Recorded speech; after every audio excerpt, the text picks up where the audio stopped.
सीता हरण से पहले रावण ने किया था माता कौशल्या का अपहरण।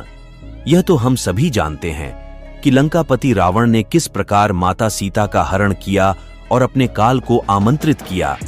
लेकिन क्या आपको यह भी झात है कि सीता हरण से कई वर्षों पूर्व रावण ने किया था राजमाता कौशल्या का भी हरण। त्रेता युग में कौशल देश में कौशल नाम का एक राजा था। उसकी विवाह योग्य पुत्री थी, नाम था कौशल्या। राजा कौशल ने अपनी पुत्री का विवाह अयोध्या के राजा दशरथ से करने का निर्णय लिया और राजा दशरथ को विवाह का प्रस्ताव सुनाने के लिए आमंत्रित किया। जिस समय दूत राजा के पास पहुंचा, वह जल क्रीड़ा कर रहे थे। ब्रह्मा जी ने बताया रावण की मृत्यु का कारण।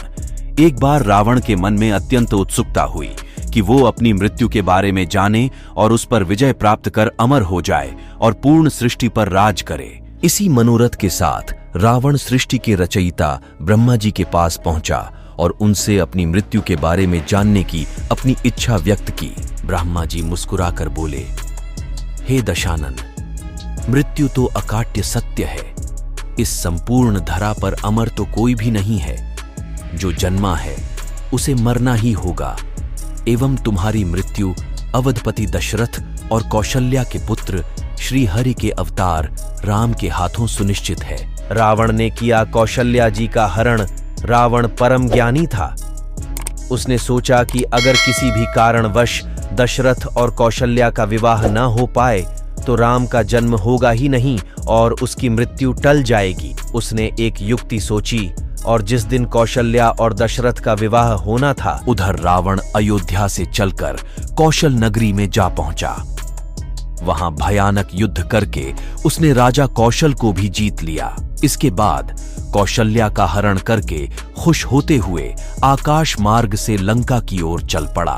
रास्ते में समुद्र में रहने वाली तिमिंगिल मछली को देखकर रावण ने सोचा कि सभी देवता मेरे शत्रु हैं, कहीं रूप बदलकर वे ही कौशल्या को लंका से न ले जाएं।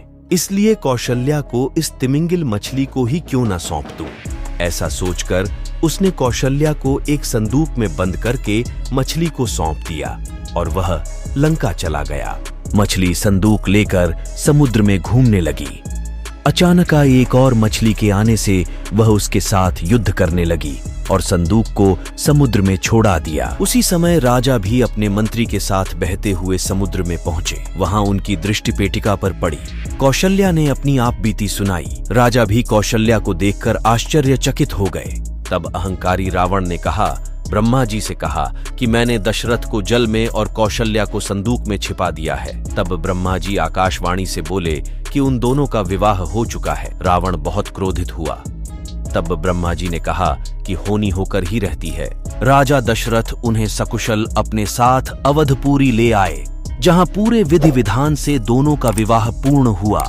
फिर किस प्रकार अग्निदेव के आशीर्वाद से उन्होंने श्री हरि विष्णु के अवतार प्रभु श्री राम को जन्म दिया और राम द्वारा रावण का वध किया गया, यह हम सब भली भांति जानते हैं।